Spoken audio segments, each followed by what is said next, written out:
Watcher just ended their entire career. It's times like this where my only question is, who gave y'all the audacity? Does this look like a man who is happy with these decisions? Oh, you can share it, with your friends.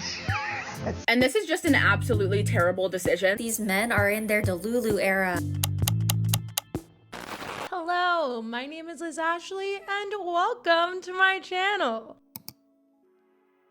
Today we are talking about Watcher entertainment. Yes, that's what we're talking about. If you can't tell from my shirt, I am a fan. The only show I really stayed consistent with after they became Watcher was Puppet History, I will say. But I love Puppet History. It is literally one of my most favorite, shows. I love Puppet History. It's amazing. Welcome one and all to Puppet History! Today we'll be taking a deep diving, ever-winding look into yet another chapter in the heavy book we call history. This whole drama is just not fun for me at all.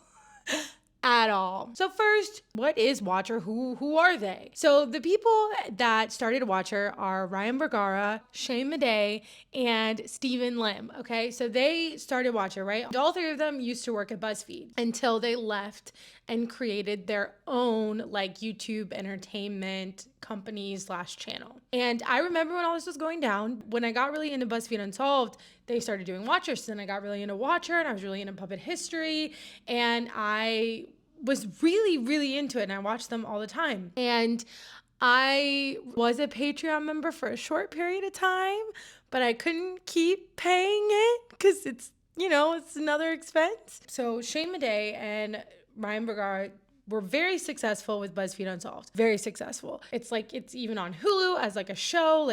They were very successful with it. And so they kind of brought that to Watcher with Ghost Files. And Steven is more of the food content. All right, so that brings you to today. So today, Watcher has been very successful doing YouTube on their own. They have millions of subscribers. They have thousands of Patreon members. They have tons of brands that sponsor them and so forth. So they're doing pretty well for themselves. They have a whole team now. They have an office now. I remember when they were moving into their office, that's why I joined their Patreon at first, because there was a whole behind the scenes show that went with it that was really good. So they're really good at creating content. They're really great at it. They have a whole team behind them and everything. So that's where we are now. And last week, I saw this video pop up on my feed and it said, "We are leaving YouTube." And it had just their picture.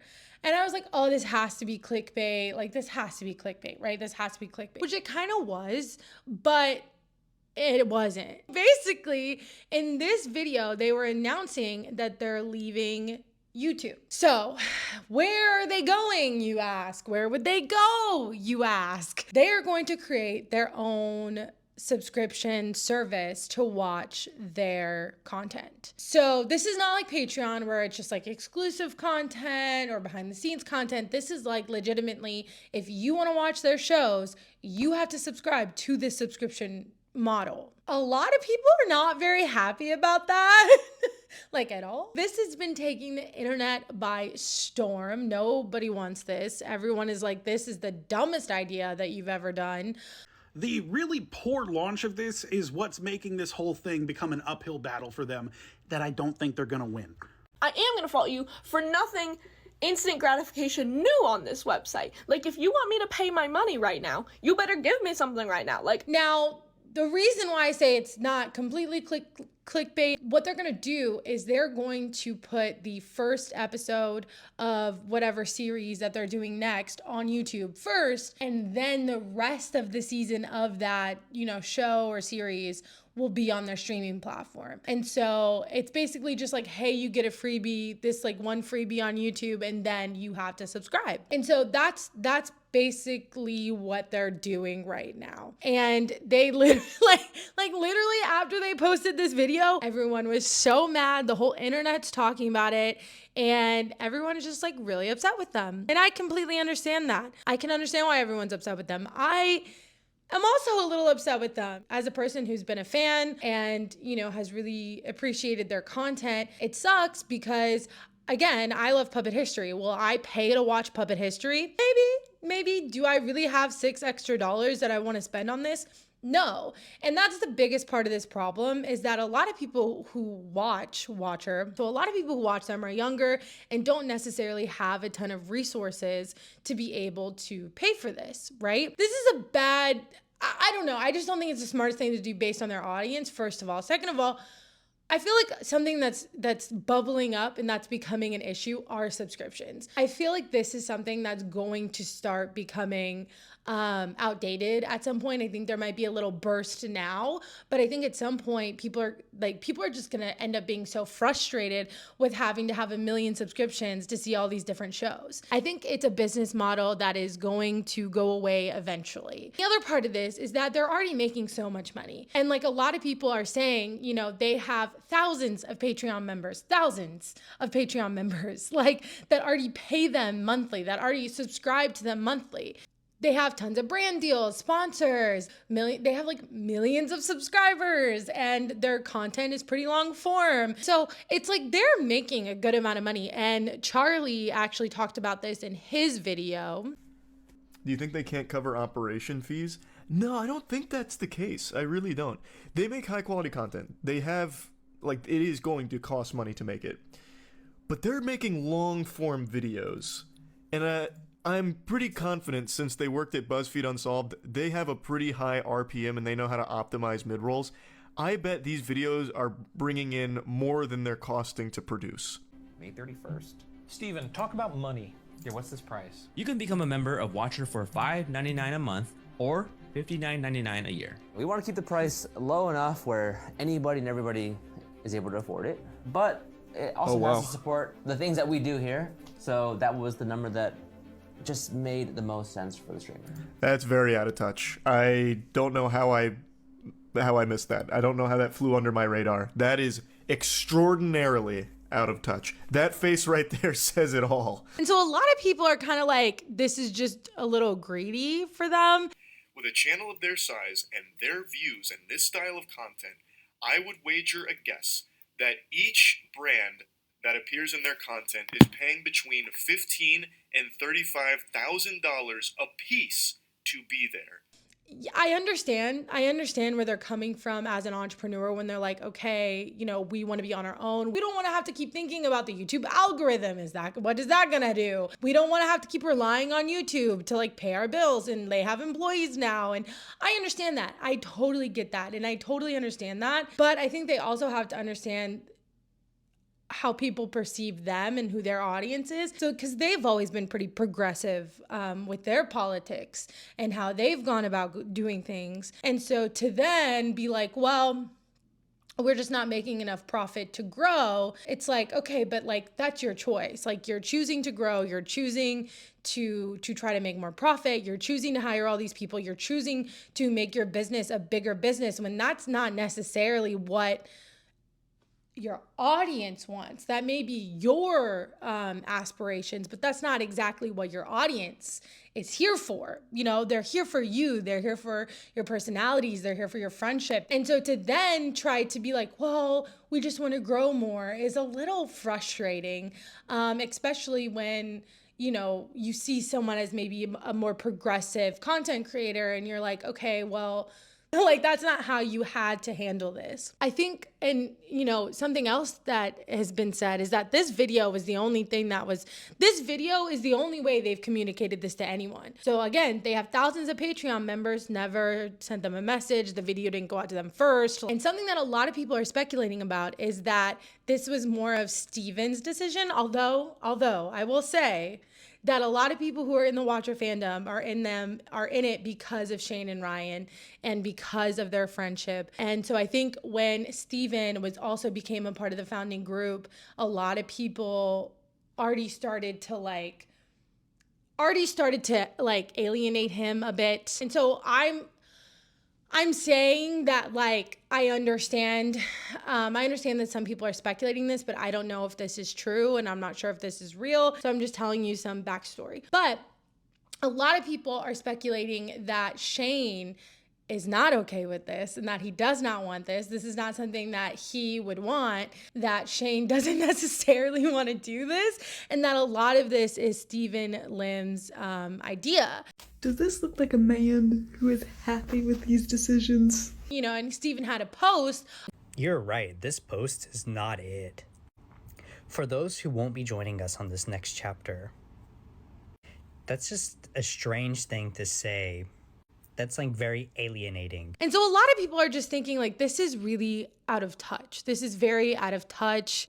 And so I'm not really sure how they thought this was gonna play out. I'm not really sure what they're gonna do now. So I was editing the video and as I was editing the video, they just put out a response, like apology. We messed up. I watched it. It was only like 3 minutes long. I mean, I guess it felt a little long. I don't know. I hate YouTube apology videos. I hate them. I hate them so much. The only one I like is Colleen Ballinger's because it is content. It is pure content. It's pure content because she's so horrible. And that was like the most insane thing to do. But I digress. But every other YouTube apology videos, I just hate because they're just so cringy to watch. They're so hard to watch. And again, I am a fan of them. And so it was hard to watch because I was just like, God, I hate seeing them in this position. But, you know, I thought that their apology was good. I thought that they thought about everything. They apologized for everything. A lot of you spoke out with extremely valid comments and concerns, and we want to take the time now to address those. We're sorry for how we originally delivered our goodbye message to YouTube. It was insensitive. We didn't properly express how much we appreciate all of you. And we did a really bad job of explaining the reasoning behind this transition. Steven apologized for saying that, you know, everyone could, you know, a price that everyone could afford. We also want to deeply apologize for our ignorance around the impact of the cost. We regret stating and implying that it's a price that anybody can afford, and we fully acknowledge that it is not. They apologized for not telling their Patreon members and, you know, told their Patreon members how much they appreciate them. And because there were some people who were a Patreon member and subscribed. And so they said that they're going to pay the people back who did both. We also want to directly address our Patreon community, who have played such a key role in supporting us from the very beginning. All current Patreon members will receive a free subscription code to the platform. If you already purchased a subscription, please contact us and we will issue you a full refund. Yeah, it's just a lot. And they said, you know, if anyone wants a refund from signing up, they can get a refund. And they did. They apologized for everything. And, you know, I think, I looked at the comments and everyone was, a lot of people were memeing about it and just kind of making fun of the situation, which I think is probably their best bet. Because a lot of people are like, oh, the Try Guys couch or 3 guys on a couch. Like, this is not great. You know, nothing's going good. And then there are a lot of people who are like, oh, you did damage, but thank you for listening and stuff like that, because they did change their model now. So now if you're someone who subscribes, you're going to get their content a month early, and then they're going to put everything else on YouTube like a month later. If you want to watch our shows early and ad-free, you can catch them on the Watcher platform a month earlier. After that, you'll be able to watch our shows on YouTube for free. And so, I mean, I don't know. I don't know how I feel about that model. I don't know. I'm not really sure. Like, I'm very conflicted in how I feel about the situation. And I wanted to do this drama because I love Watcher and I just wanted to, like, I guess, put my 2 cents in. I went to business school. I used to be an entrepreneurship major. Like, you know, I want to be a YouTuber. But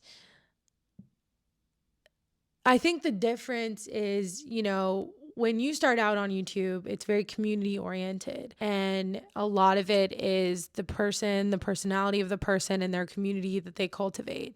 A lot of things online, that's what it is. And sometimes that clashes with like business decisions. And sometimes when you make business decisions, the decisions that people make are not always considering the person, you know, the audience or the people around them. It's considering like numbers, you know, what their profit is, how much are they growing? And they kind of admitted that in the video, that they were more thinking about being able to grow and stay afloat.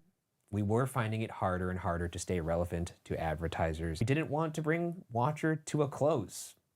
which would have happened if we stayed solely on YouTube. However, we realized that in figuring out the logistics of what this might take, we overlooked the way it would impact all of you. They said that if they didn't do this, that they wouldn't be able to stay afloat. Then I don't understand how they're going, because they're kind of going back and they're like, oh, well, you can get a month free and then we're going to put it on YouTube. I don't understand the significance of that, because then you could have just done that on Patreon. And so I'm not really understanding, like, I don't know, that's the one like hiccup I have with this, is that like, they're like, we were going to close, which is sad. I don't want them to close.